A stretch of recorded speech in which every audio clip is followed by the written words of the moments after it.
And these glaciers are melting at quite a rapid pace. We detected already 5,000 یہ glacier تیز رفتاری سے پگھل رہے ہیں. ہم ابھی تک اپنے پہاڑوں میں 5,000 جھیلوں کی نشاندہی کر چکے ہیں، اور اگر یہ سلسلہ جاری رہتا ہے اور اس کے بارے میں کچھ نہیں کیا جاتا تو ہمیں خدشہ ہے کہ ہم انسانوں کو ایک بہت بڑی آفت درپیش ہو سکتی.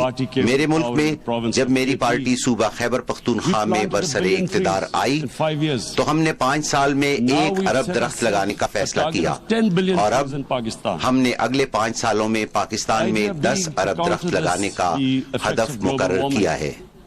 اس کے پیچھے مقصد موسمیاتی تبدیلی کے مسئلے سے نمٹنا ہے، لیکن صرف ایک ملک اکیلا کچھ نہیں کر سکتا، اس لیے پوری دنیا نے اس مسئلے سے مشترکہ طور پر نمٹنا ہے.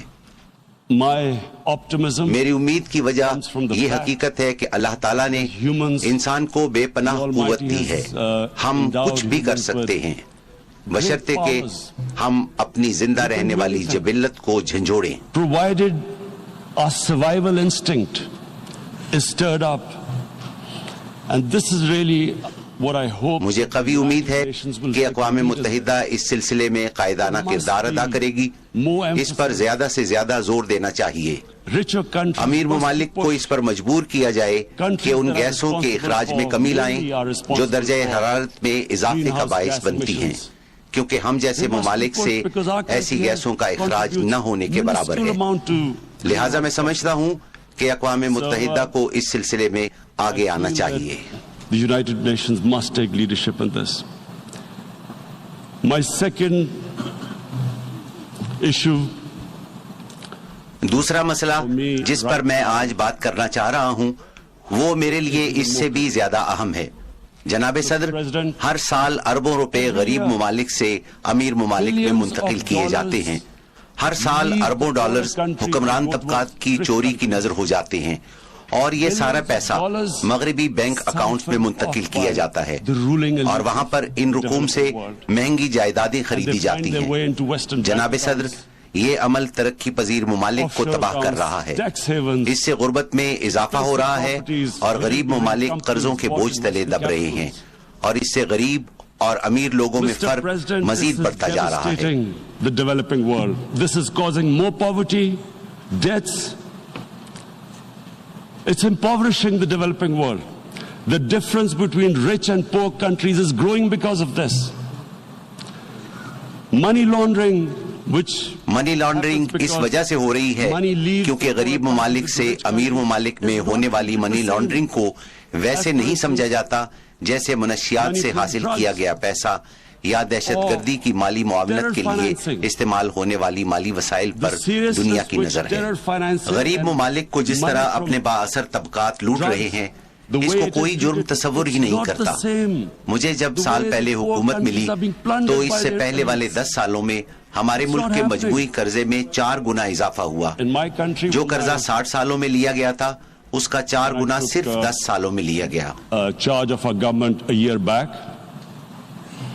In the 10 years preceding that,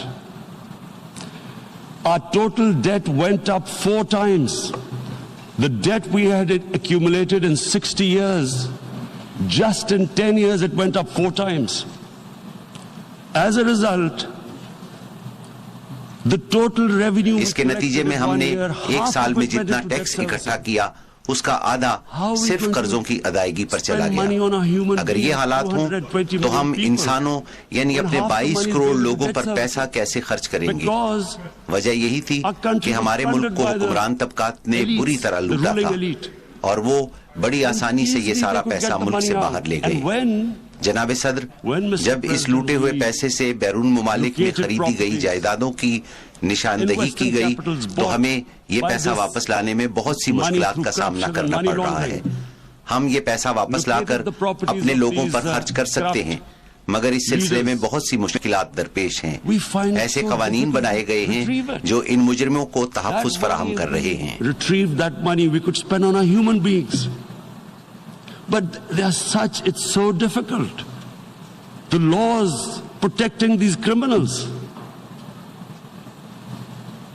We do not have ہمارے پاس اتنے وسائل نہیں کہ ہم مہنگے ترین وکلا کی خدمات حاصل کر کے ان پر کروڑوں ڈالر خرچ کریں. اس لیے ہمیں امیر ممالک کی مدد کی ضرورت ہے. اور جناب صدر، یہ بہت اہم ہے، امیر ممالک میں پولیٹیکل ول ہونی چاہیے کہ وہ کسی کو ایسا نہ کرنے دیں. غریب ممالک انسانی ترقی جسے اقوام متحدہ SDG کا نام دیتی ہے پر پیسے کہاں سے خرچ کریں گے؟ لہٰذا امیر ممالک کو چاہیے کہ وہ اب اس بارے میں کچھ کریں. وہ ایسے اقدامات کریں کہ کرپٹ حکمرانوں کے لیے یہ ممکن ہی نہ رہے کہ وہ اپنے ملک کا پیسہ چوری کر کے بیرون ممالک جائیداد منتقل کریں. To stop economic refugees coming as we see right now, they must take action. They must take action now. It must be a deterrent. Corrupt ruling elites should not be able to. وہ ایسے اقدامات کریں کہ corrupt حکمرانوں کے لیے یہ ممکن ہی نہ رہے کہ وہ اپنے ملک کا پیسہ چوری کر کے بیرون ممالک منتقل کریں اور وہاں پر ان پیسوں سے مہنگی جائیدادیں خریدیں. مجھے سمجھ نہیں آ رہی یہ ٹیکس ہیونز کیوں بنائی گئی ہیں، ان کی اجازت کیوں ہے، ان ٹیکس ہیونز کو قانونی حیثیت کیوں دی گئی ہے. اب دنیا تبدیل ہو رہی ہے، دنیا کی آبادی میں اضافہ ہو رہا ہے، لہٰذا اس سے ہم شدید خطرات سے دوچار ہو سکتے ہیں کہ غریب غریب تر ہوتے جائیں اور امیر امیر تر ہوتے جائیں.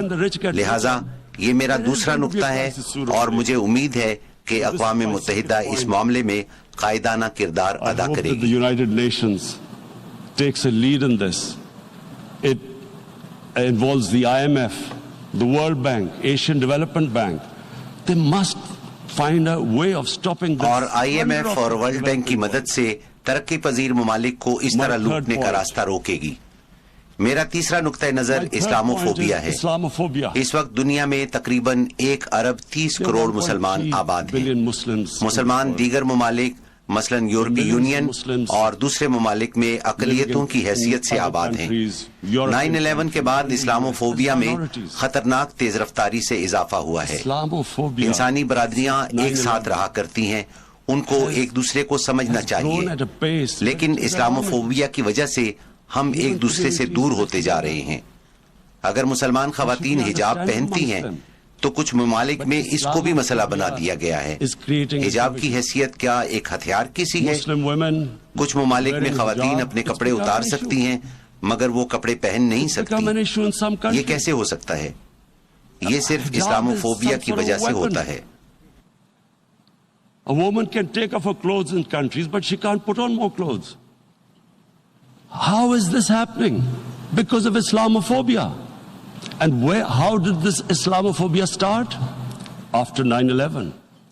And اسلاموفوبیا کا آغاز کیسے ہوا؟ اس کا آغاز 9/11 کے بعد ہوا. اور یہ کیوں ہوا؟ اس کا آغاز اس لیے ہوا کہ کچھ مغربی لیڈروں نے دہشت گردی کو اسلام سے جوڑا، اور اسلامی دہشت گردی، انتہا پسند اسلام جیسی اصطلاحیں استعمال کی گئیں. انتہا پسند اسلام ہے کیا؟ اسلام تو صرف ایک ہی ہے اور وہ ہے محمد صلی اللہ علیہ وسلم کا اسلام جس کی ہم پیروی کرتے ہیں. اس کے علاوہ اور کوئی اسلام نہیں ہے. آپ انتہا پسند اسلام جیسی اصطلاحوں سے مغربی ممالک کے لوگوں کو کیا پیغام دے رہے ہیں؟ ایک ایسا شخص جو نیو یارک میں زندگی گزار رہا ہو وہ کیسے جان سکتا ہے کہ انتہا پسند اسلام اور اعتدال پسند اسلام میں کیا فرق ہے؟ دہشت گردی کا مذہب کے ساتھ کوئی تعلق نہیں ہوتا.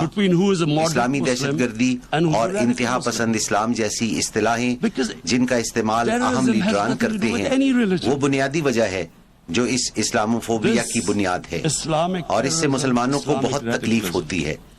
جب ہم مغربی ممالک کا رخ کرتے ہیں تو ہمیں نظر آتا ہے کہ یہ صورتحال بد سے بدتر ہوتی جا رہی ہے.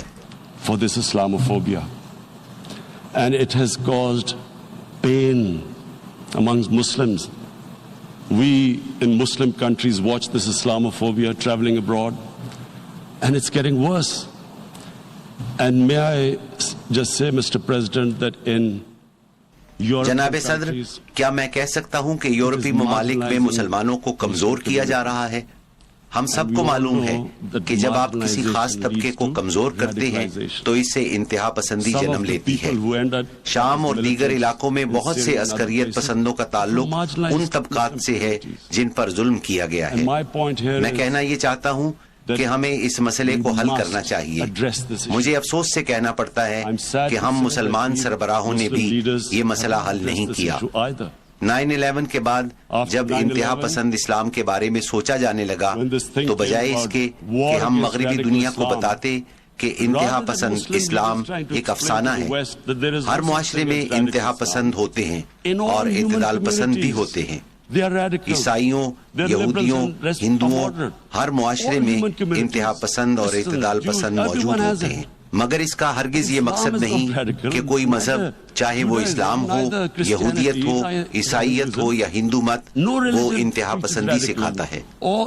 ہر مذہب کی تعلیم محبت و رواداری اور انصاف ہے. یہی چیز ہمیں جانوروں سے ممتاز کرتی ہے. بدقسمتی سے مسلمان رہنماؤں کو اس بات کا بڑا خوف تھا کہ ان کو انتہا پسند مسلمان کہا جائے گا، تو لہٰذا انہوں نے اعتدال پسند بننے کی کوشش کی. ہمارے ملک پاکستان میں بھی حکومت نے روشن خیالی جیسی اصطلاح ایجاد کی. کسی کو نہیں معلوم کہ اس کا مطلب کیا ہے. وہ سمجھتے ہیں کہ شاید جو مغربی لباس سے بھی تن کرتا ہو وہی روشن خیال ہوتا ہے. اگر کسی کو انگریزی نہیں بھی آتی تو وہ انگریزی بولنے کی کوشش کریں گے کیونکہ اسی طرح وہ روشن خیال تصور کیے جائیں گے. یہ کیا تھا؟ ایسا کیوں ہوا؟ یہ اس لیے ہوا کہ ہم مسلمانوں نے مغربی دنیا کو یہ بتانے کی کوشش ہی نہیں کی کہ انتہا پسند اسلام کا کوئی وجود ہی نہیں. 9/11 کے بعد اسلام کو دہشت گردی سے جوڑنے کی ایک وجہ دہشت گرد حملے تھے، کیونکہ 9/11 کو جن دہشت گردوں نے حملہ کیا وہ خودکش بمبار تھے. مسلمانوں کے بارے میں کہا گیا کہ وہ اس لیے خودکش حملے کرتے ہیں کہ ان کا ایمان ہے کہ اس طرح ان کو جنت میں اعلیٰ مقام ملتا ہے. Are involved in suicide attacks because they will get virgin in heavens. Some came up with, what about women? Suicide attackers. So this bizarre thing happened. No one explained. یہ کیا عجیب و غریب بات ہے. مسلمانوں کی جانب سے خودکش حملوں کو دہشت گردی کہا گیا، مگر کسی نے یہ تحقیق نہیں کی کہ 9/11 سے قبل دنیا کی تاریخ میں سب سے زیادہ خودکش حملے تامل ٹائیگرز نے کیے جو کہ ہندو تھے. مگر اسی بنیاد پر کسی نے ہندو مت کو دہشت گردی کا مذہب نہیں کہا، اور یہ صحیح بھی تھا کیونکہ ہندو مت کا دہشت گردی سے کوئی تعلق نہیں. یہ سری لنکا میں ان لوگوں نے کیے جن کے لیے جینا عذاب بن گیا تھا. دوسری جنگ عظیم کے موقع پر جاپانی پائلٹوں نے امریکی بحری جہازوں پر خودکش حملے کیے، تو اس وجہ سے کسی نے بدھ مت پر دہشت گردی کا الزام نہیں لگایا. مسلمانوں نے اپنے آپ کو روشن خیال اور اعتدال پسند ثابت کرنے کی کوشش تو کی، مگر مغرب کو اصل حقائق سے آگاہ نہیں کیا. I played professional sport in England. I spent a lot of time there. So I know. لہٰذا میں سمجھتا ہوں کہ اسلاموفوبیا پر مغرب کو بتانا بہت ضروری ہے، کیونکہ میں مغرب میں بہت سال رہا ہوں اور مجھے معلوم ہے کہ مغربی لوگ مذہب کو اس نظر سے نہیں دیکھتے جس نظر سے ہم مذہب کو دیکھتے ہیں. اور یہ کہ اسلام کے بارے میں ان کی غلط فہمی کیسے پیدا ہوئی. 1989 میں ایک کتاب شائع کی گئی جس میں ہمارے پیارے نبی صلی اللہ علیہ وسلم کی توہین کی گئی، جس سے مسلم دنیا میں رد عمل آیا. مغرب کو اس مسئلے کی سمجھ ہی نہیں آئی کیونکہ مغرب میں مذہب کو بالکل مختلف نقطۂ نگاہ سے دیکھا جاتا ہے. وہ ہماری طرح مذہب کو نہیں دیکھتے. اسلام کو عدم برداشت کا مذہب سمجھا گیا.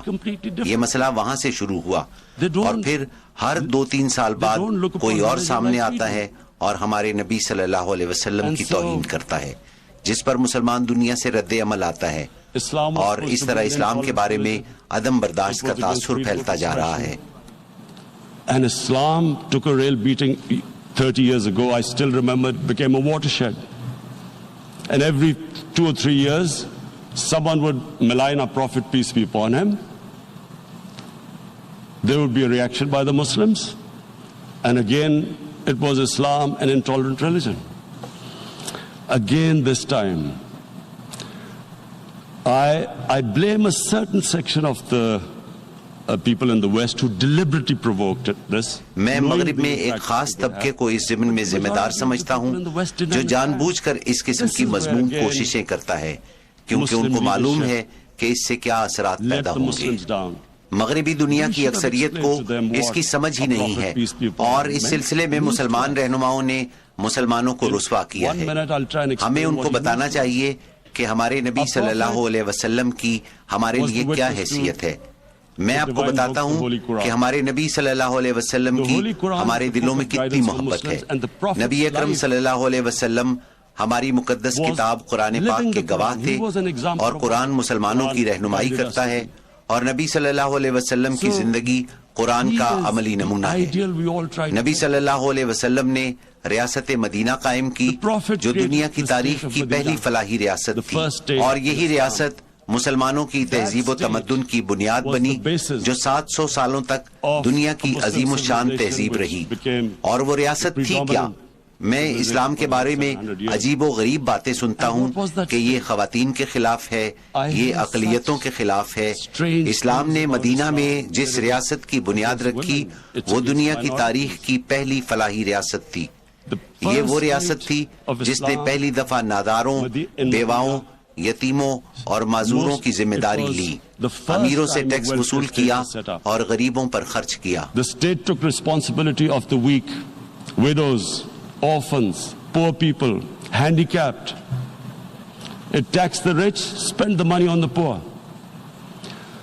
The state announced that all human beings are children of Adam. Hence, ریاست نے اعلان کیا کہ تمام انسان حضرت آدم علیہ السلام کی اولاد ہیں۔ رنگ و نسل کی بنیاد پر ایک کو دوسرے پر کوئی فوقیت حاصل نہیں۔ پیغمبر اسلام صلی اللہ علیہ وسلم نے اعلان کیا کہ غلام کو آزاد کرنا بہت بڑی نیکی ہے۔ اس زمانے میں پورے معاشرے کی بنیاد غلامی پر تھی، مگر نبی صلی اللہ علیہ وسلم نے انسانیت کو غلامی سے آزاد کرنے کے لیے عملی اقدامات کیے۔ آپ نے اعلان کیا کہ غلاموں کو بھی برابر کا شہری سمجھا جائے۔ یہی وجہ تھی کہ مسلمانوں میں غلام بھی بادشاہ بنے۔ مصر اور ہندوستان میں غلاموں نے بادشاہی کی، اور پھر اقلیتوں کے ساتھ انتہائی اچھا برتاؤ کیا۔ اسلام کے بارے میں یہ تاثر غلط ہے کہ مسلمان اقلیتوں کا خیال نہیں کرتے۔ نبی صلی اللہ علیہ وسلم نے اعلان کیا کہ غیر مسلموں کی عبادت گاہوں کو تحفظ دیا جائے۔ آپ نے اعلان کیا کہ تمام شہری قانون کی نظر میں برابر ہیں۔ رنگ و نسل کی بنیاد پر انسانوں میں کوئی تفریق نہیں۔ میں ہمیشہ اس کیس کی مثال دیتا ہوں کہ اسلام میں چوتھے خلیفہ حضرت علی رضی اللہ تعالیٰ عنہ، جو سربراہ مملکت تھے، ایک یہودی سے مقدمہ ہارے تھے۔ to protect the places of worship of all religions. He announced that every person is equal in front of law, whatever his religion or his color. And this incredible case, and I always quote this, that the fourth Khalifa, the head of state of Medina, he lost a court case against a Jewish citizen. سب سے پہلے تو اس سے یہ ظاہر ہوتا ہے کہ تمام شہری قانون کی نظر میں برابر تھے، قانون سے کوئی بالا تر نہیں تھا۔ دوسری بات یہ کہ ریاست مدینہ میں یہودی بھی برابر کے شہری تھے۔ اس سے یہ بھی ثابت ہوتا ہے کہ جب مسلمان معاشرہ اقلیتوں کے حقوق سلب کرتا ہے تو وہ اسلام اور نبی صلی اللہ علیہ وسلم کی تعلیمات سے روگردانی کرتا ہے۔ لہٰذا یہ بہت اہم ہے کہ یہ سمجھنے کی کوشش کی جائے کہ نبی صلی اللہ علیہ وسلم ہمارے دلوں میں رہتے ہیں۔ تو جب ہمارے نبی کی شان میں گستاخی کی جاتی ہے تو ہمارے دلوں کو درد پہنچتا ہے، اور ہمیں اس بات کا علم ہے کہ دل کا درد طبعی درد کے مقابلے میں بہت اذیت ناک اور دردناک ہوتا ہے۔ یہی وجہ ہے کہ مسلمانوں سے رد عمل آتا ہے۔ میں نے ہمیشہ سے یہ تصور کیا کہ جب بھی مجھے موقع ملے گا تو میں دنیا کو، بالخصوص مغربی دنیا کو بتانے کی کوشش کروں گا، کیونکہ مغربی دنیا میں لوگوں کو علم ہی نہیں کہ یہ کتنا حساس معاملہ ہے۔ To the world community, especially to the Western community, because having lived in the Western community, people didn't understand this.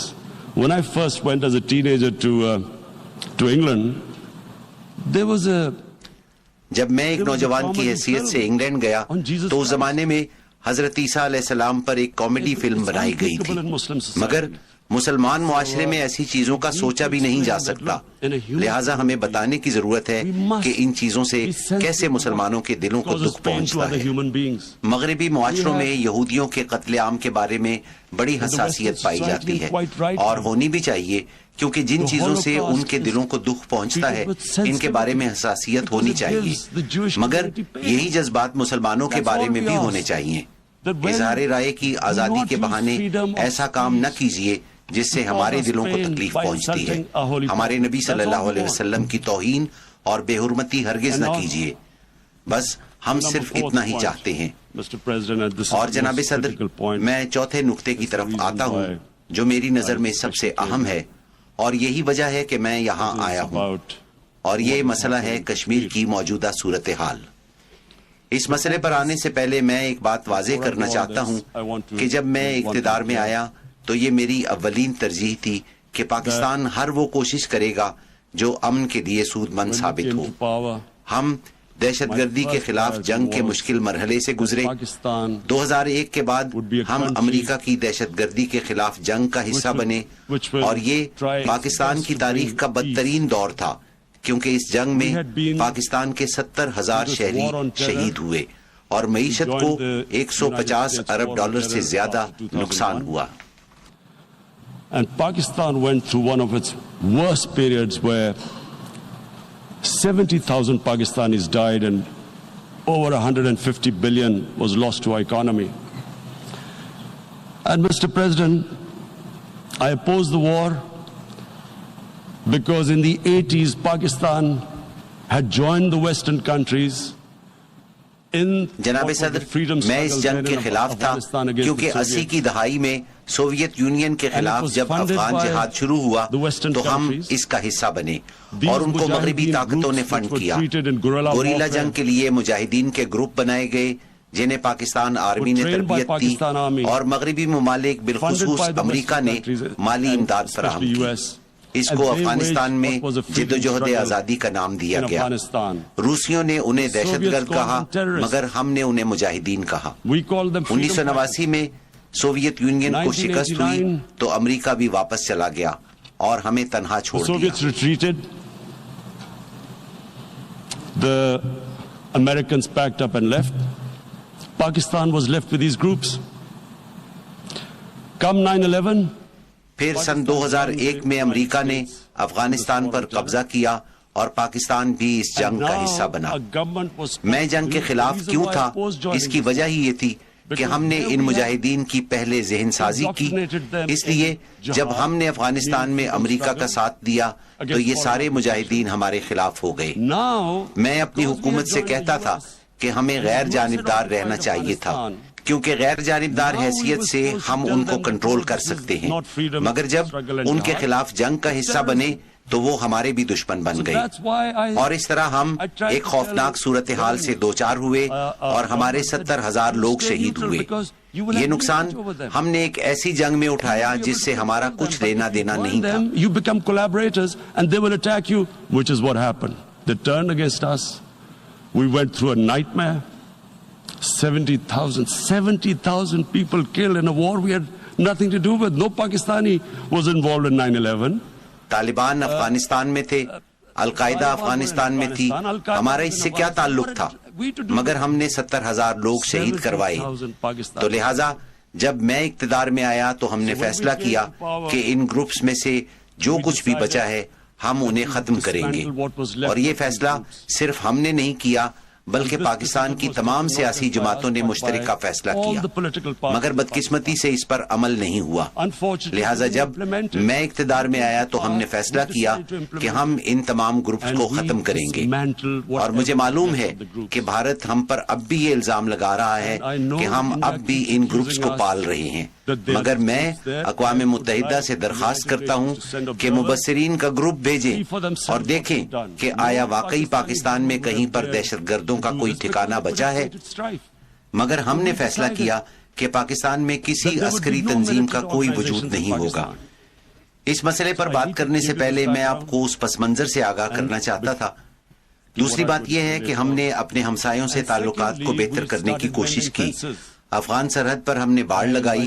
اسی طرح ہم نے ایران کی سرحد پر اپنی نگرانی تیز کر دی ہے اور ان ہمسایہ ملکوں سے تعلقات کو بہتر کرنے کی کوشش کی ہے اور بھارت کے ساتھ بھی تعلقات بہتر کرنے کی کوشش کی. Now let me just give you a little background about my relationship with India. Because of cricket, میں اگر بھارت کی بات کروں تو بھارت میں کرکٹ کی نسبت سے میرے بہت سارے مداح ہیں. برے صغیر میں کرکٹ سے لوگ بے پناہ لگاؤ رکھتے ہیں. میرے ہندوستان میں بہت سارے دوست ہیں اور مجھے بھارت جانا بہت اچھا لگتا ہے. تو لہٰذا جب میری پارٹی اقتدار میں آئی تو سب سے پہلے ہم نے بھارت سے رابطہ کیا. میں نے نریندر مودی سے بات کی کہ ہمارے ایک جیسے مسائل ہیں جیسے ماحولیاتی تبدیلی اور غربت. آئیں ہم مل کر اپنے مسائل باہمی تجارت سے حل کریں اور اعتماد کی بنیاد پر تعلقات قائم کریں. نریندر مودی نے مجھے بتایا کہ پاکستان سے دہشت گردی کے حملے ہوتے ہیں. میں نے ان سے کہا ہمیں بھی آپ کی طرف سے بلوچستان میں دہشت گردی کا سامنا ہے.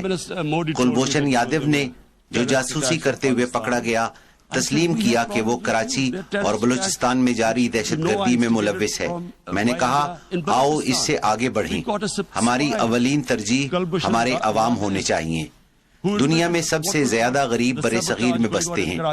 بدقسمتی سے اس میں کوئی پیش رفت نہیں ہوئی. Let's move forward. Our main priority should be our people. The highest number of poor people live in the Indian subcontinent. Unfortunately, didn't make any headways. Our foreign ministers were supposed to meet on this in the UNGA last year. گزشتہ اقوام متحدہ کی general assembly کے اجلاس کے دوران ہمارے وزیر خارجہ کو اپنے بھارتی ہم منصب سے ملاقات کرنی تھی جو بھارت نے منسوخ کر دی.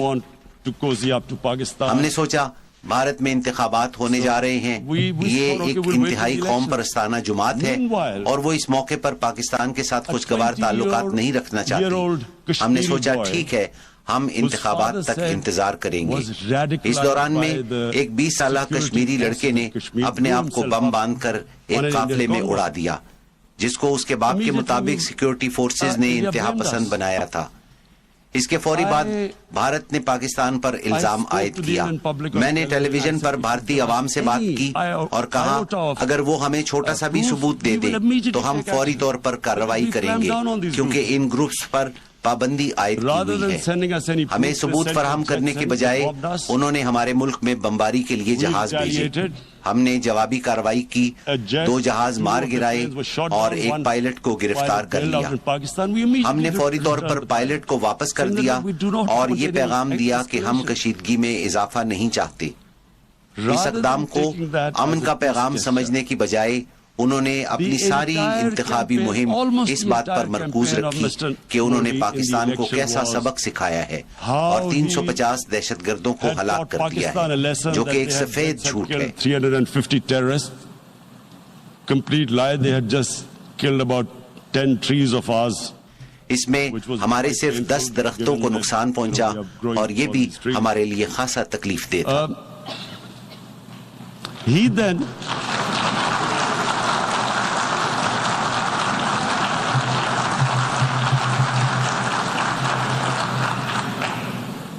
the election campaign. انتخابی مہم میں مودی نے کہا یہ صرف ایک ٹریلر ہے اور فلم ابھی باقی ہے اور ہم نے پاکستان میں جا کر انہیں سبق سکھایا ہے. یہ ان کی انتخابی مہم تھی. میں نے سوچا کہ سیاستدان انتخابات میں کامیابی کے لیے اس طرح کی بیان بازی کرتے ہیں اور انتخابات کے بعد ہمارے تعلقات معمول پر آ جائیں گے. مگر جو ہی انتخابات ختم ہوئے ہم نے بھارت سے رابطہ کیا مگر کوئی جواب نہ آیا اور پھر معلوم ہوا کہ وہ ہمیں FATF کے ذریعے بلیک لسٹ کرانا چاہتے ہیں تاکہ ہم دیوالیہ ہو جائیں. اس وقت ہم نے یہ محسوس کیا کہ مودی کا کوئی ایجنڈا ہے.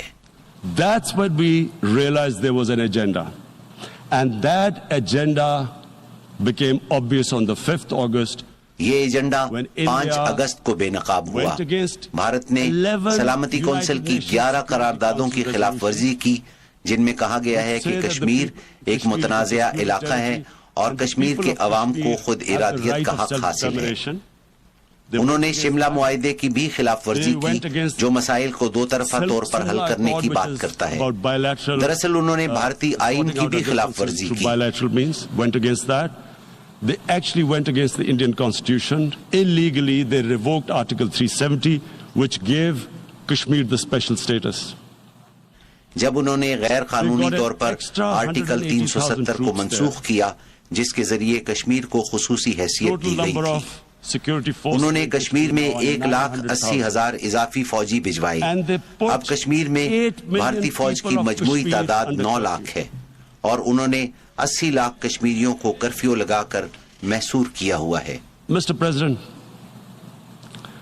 now I just briefly want to make the people understand. جناب صدر، میں آپ کو مختصر طور پر یہ بات سمجھانا چاہتا ہوں کہ کوئی ایسا کیسے کر سکتا ہے، اور مجھے یہ واضح کرنا ہوگا کہ آر ایس ایس کیا ہے. Narendra Modi R S S کا تاحیات ممبر ہے. Mr. Narendra Modi is a life member of RSS. RSS was an organization that was inspired by Adolf Hitler and Mussolini, came about in 1925. RSS Hitler اور Mussolini سے متاثر ہے جس کا قیام 1925 میں عمل میں آیا. یہ نسلی امتیاز پر یقین رکھتے ہیں. وہ یہ بھی مانتے ہیں کہ وہ آریائی نسل سے ہیں. نازی ازم کو ماننے والے بھی یہی کہتے تھے. جو میں کہہ رہا ہوں اس کی تصدیق کی جا سکتی ہے. یہ وقت معلوماتی انقلاب کا ہے. آپ جاننے کے لیے گوگل کی مدد لے سکتے ہیں. میرے لیے یہ بہت اہم ہے کہ وضاحت کروں تاکہ معلوم ہو کہ اس وقت بھارت میں کیا ہو رہا ہے. آر ایس ایس بھارت میں مسلمانوں کی نسل کشی پر یقین رکھتی ہے. ان کا اولین نقطہ نظر ہندوؤں کی بالادستی اور مسلمانوں اور عیسائیوں کے لیے نفرت ہے. It was hatred for the Muslims and for the Christians because they believed that this golden age of Hindu civilization was stopped because of Muslim rule centuries back and then the British rule of India. So it was وہ سمجھتے ہیں ہندو مت کی سنہری تہذیب کا تسلسل مسلمانوں اور برطانوی دور حکومت کی وجہ سے ٹوٹا. یہ بات کھلے عام کہی گئی. This is openly stated. You look at the founding fathers of RSS. آپ آر ایس ایس کے بانیوں پر نظر ڈالیں, آپ گوگل پر جائیں تو سب معلوم ہو جائے گا. Just Google them and you'll find out.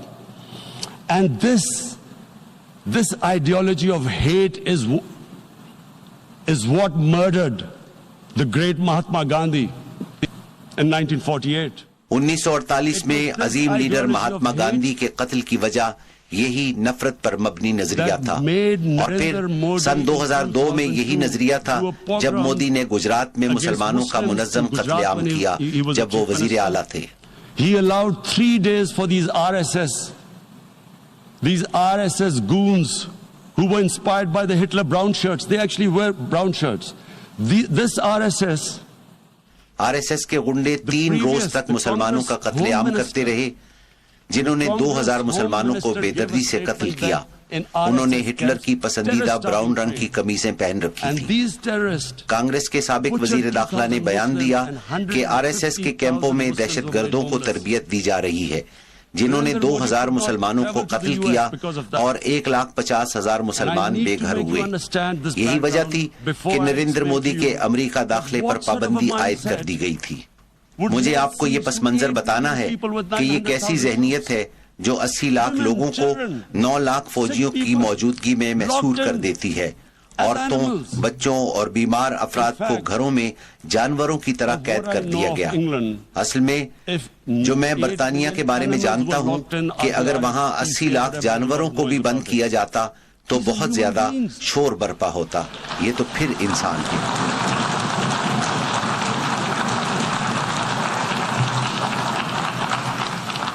And Mr. President, what comes جناب صدر, نسلی امتیاز سے تکبر جنم لیتا ہے اور ان کا آپس میں گہرا تعلق ہے. تکبر ہی افراد سے غلط اور ظالمانہ اقدام کرواتا ہے جیسے کہ نریندر مودی نے کیا.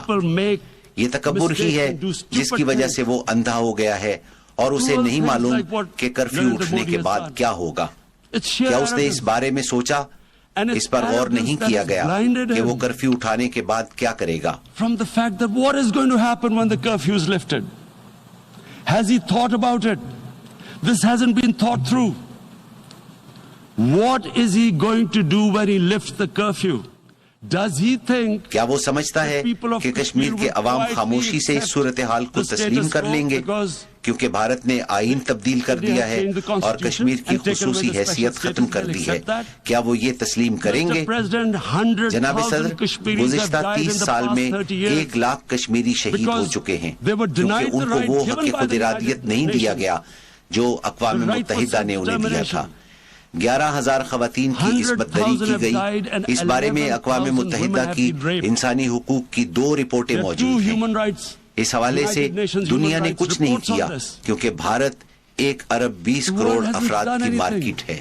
افسوس ہے مادیت کو انسانیت پر برتری دی گئی ہے. اس کے سنگین نتائج ہوں گے. The material prevails over the human. But this has serious consequences. Again, I repeat, that's why I'm here. Look, میں یہی بات کرنے یہاں آیا ہوں. دیکھیں، جب کرفیو اٹھایا جائے گا تو قتل عام ہوگا. لوگ باہر نکلیں گے. وہاں 9 لاکھ فوج ہے. وہ اس لیے کشمیر میں نہیں آئے کہ وہاں خوشحالی آئے گی جیسا کہ نریندر مودی کہتا ہے. وہ باہر نکلیں گے تو فوج کیا کرے گی؟ قتل عام ہوگا. کیا اس پر اس نے غور کیا؟ When they come out, there'll be a bloodbath. Has he thought it through what happens then? Mr. President, has anyone thought that what happens when there is a bloodbath? جناب صدر، کیا کسی نے اس پر غور کیا کہ کیا ہوگا جب وہاں قتل عام ہوگا؟ آپ کے خیال میں کشمیری عوام پر کیا اثرات ہوں گے؟ آپ کے خیال میں وہ کیا سوچیں گے؟ جس انداز میں انہیں قید کیا گیا ہے ان کے ساتھ جانوروں سے بھی بدتر سلوک کیا گیا ہے. تمام سیاسی قیادت بھی حراست میں ہے جنہیں کشمیر سے باہر منتقل کیا گیا ہے. حتیٰ کہ بھارت کے حامی کشمیری رہنماؤں کو بھی وہاں سے بھیج دیا گیا ہے. 13,000 نوجوانوں کو گرفتار کیا گیا ہے اور معلوم نہیں کہاں رکھا گیا ہے. آپ کے خیال میں کشمیری عوام کیا کریں گے جب کرفیو اٹھے گا؟ وہ سڑکوں پر نکلیں گے تو فوجی رد عمل میں ان پر گولی چلائیں گے. پہلے ہی وہ پیلٹ گن کا استعمال کر رہے ہیں جو گزشتہ 5 سال سے ظلم جاری ہے اور پیلٹ گن سے نوجوانوں کو بصارت سے محروم کیا جا رہا ہے جس کے نتیجے میں کشمیریوں میں انتہا پسندی بڑھے گی. جناب صدر، پھر ایک اور پلوامہ ہوگا اور پھر بھارت جو ہم پر پہلے ہی الزام لگا رہا ہے مزید الزامات لگائے گا. وہ کہہ رہے ہیں کہ یہ سب کچھ پاکستان کی وجہ سے ہو رہا ہے. ان کے وزیر دفاع نے کہا کہ کنٹرول لائن پر 500 دہشت گرد بھارت میں داخلے کے لیے تیار ہیں. پاکستان 500 دہشت گرد کیوں بھیجے گا جہاں 9 لاکھ فوج موجود ہے؟ وہ ان پر کیا اثر ڈالیں گے اور ہم ایسا کیوں کریں گے؟ کیا ہمیں معلوم نہیں کہ جب وہاں دہشت گردی کا واقعہ ہوگا تو کشمیریوں پر مظالم میں اضافہ ہوگا؟ ہم 9 لاکھ فوجیوں کو یہ موقع فراہم کریں گے کہ وہ کشمیریوں کو مزید دبائیں.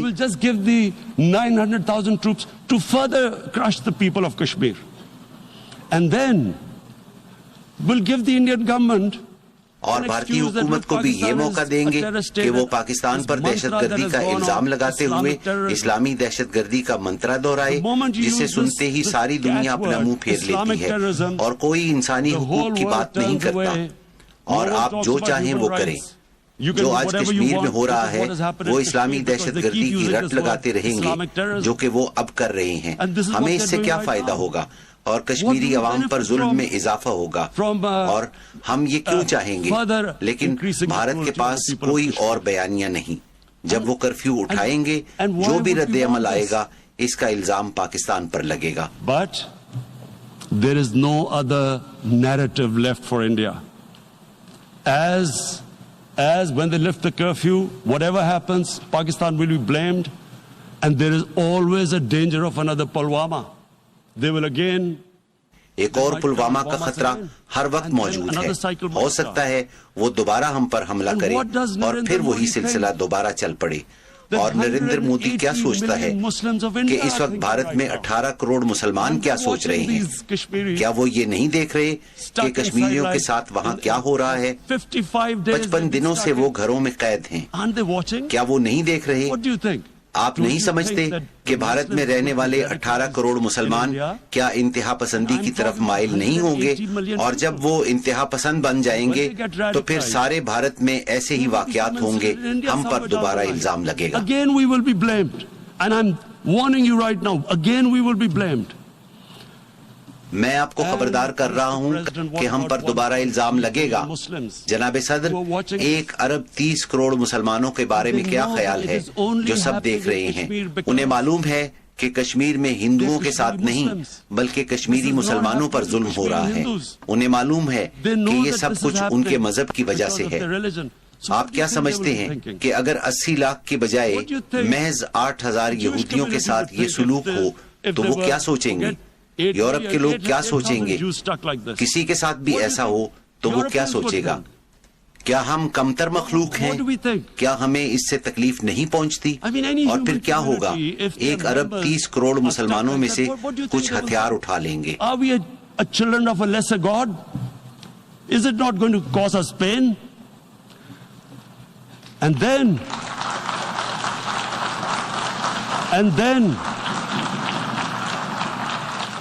then I'll tell you what will happen. People will, in the 1.3 billion Muslims, someone will pick up arms. I know we've been brought up with films, Western films. مغربی فلموں میں دکھایا جاتا ہے کہ جب کسی کو انصاف نہیں ملتا تو وہ انصاف کے لیے ہتھیار اٹھا لیتا ہے. مشہور فلم ڈیتھ وش میں جب ایک شخص کی بیوی قتل ہوتی ہے تو وہ ہتھیار اٹھا لیتا ہے اور لٹیروں کا قتل عام شروع کر دیتا ہے اور پورا سینما ہال تالیوں سے گونج اٹھتا ہے. آپ جانتے ہیں ہم مسلمان اس وقت کیا سوچ رہے ہیں؟ اگر قتل عام ہوا تو مسلمان انتہا پسندی کی طرف جائیں گے.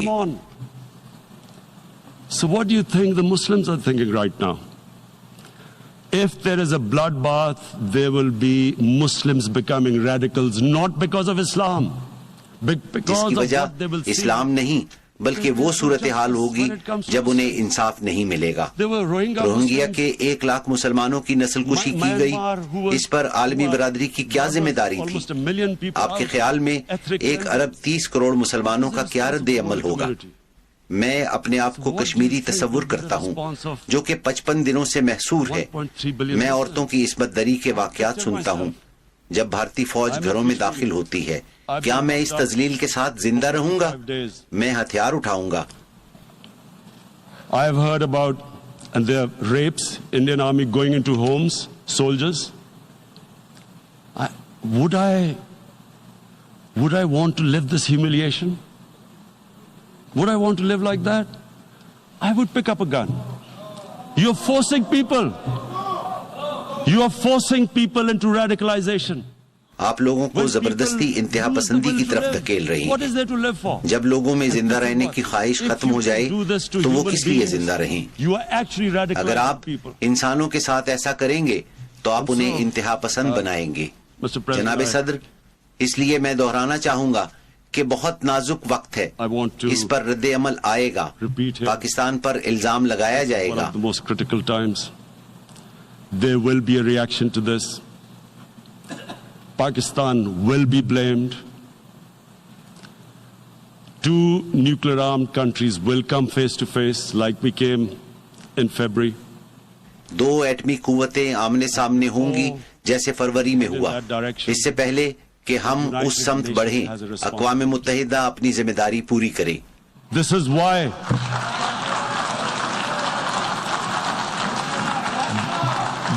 why the United Nations came into being. یہی وجہ ہے کہ 1945 میں اقوام متحدہ وجود میں آئی تھی. آپ کو اسے روکنا ہوگا. میں سمجھتا ہوں کہ ہم 1939 میں واپس چلے گئے ہیں جب جرمنی نے چیکوسلواکیہ پر قبضہ کر لیا تھا. عالمی برادری کیا کرے گی کیا یہ 1 ارب 20 کروڑ عوام کی مارکیٹ کو خوش رکھے گی یا انصاف اور انسانیت کے ساتھ کھڑی ہوگی؟ A market of 1.2 billion, or is it going to stand up for justice and humanity?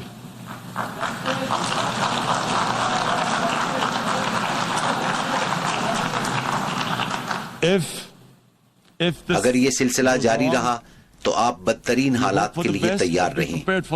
جناب صدر، اگر 2 ایٹمی ملکوں میں روایتی جنگ چھڑ جاتی ہے تو کچھ بھی ہو سکتا ہے۔ اگر اپنے ہمسائے سے 7 گنا چھوٹے ملک کو یہ فیصلہ کرنا پڑے کہ یا تو وہ ہتھیار پھینک دے یا پھر موت تک اپنی آزادی کے لیے جنگ لڑے، ہم کیا کریں گے؟ میں اپنے آپ سے سوال کرتا ہوں۔ میرا یقین ہے کہ اللہ ایک ہے اور ہم جنگ کریں گے۔ Either you surrender or you fight for your freedom till death. What will we do? I ask myself this question.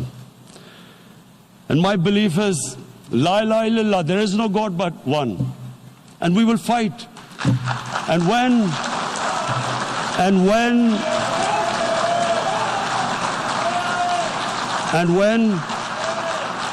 when a nuclear اور جب armed country ایٹمی fights ممالک to the آخر end, تک جنگ لڑتے it will ہیں have تو اس کے نتائج consequences سرحدوں far سے beyond آگے the نکل borders. جاتے ہیں، اس کے It دنیا will پر have اثرات ہوں consequences گے۔ for the world, یہی which is وجہ ہے کہ why میں I یہاں keep آیا it ہوں۔ here. میں خبردار کر Because رہا I'm ہوں، warning you, it's not یہ a دھمکی threat. نہیں، خوف It's a اور fair پریشانی ہے۔ worry. ہم کس That's where طرف I'm جا رہے headed. ہیں؟ میں یہاں I've اقوام come here to متحدہ tell کو the بتانے UN. کے لیے آیا ہوں You've got کہ to- یہ this is آپ the کا test of the امتحان ہے۔ United Nations. آپ ہی نے You are the کشمیریوں one کو who guaranteed حق the خود people of ارادیت Kashmir دیا the تھا۔ right of self-determination.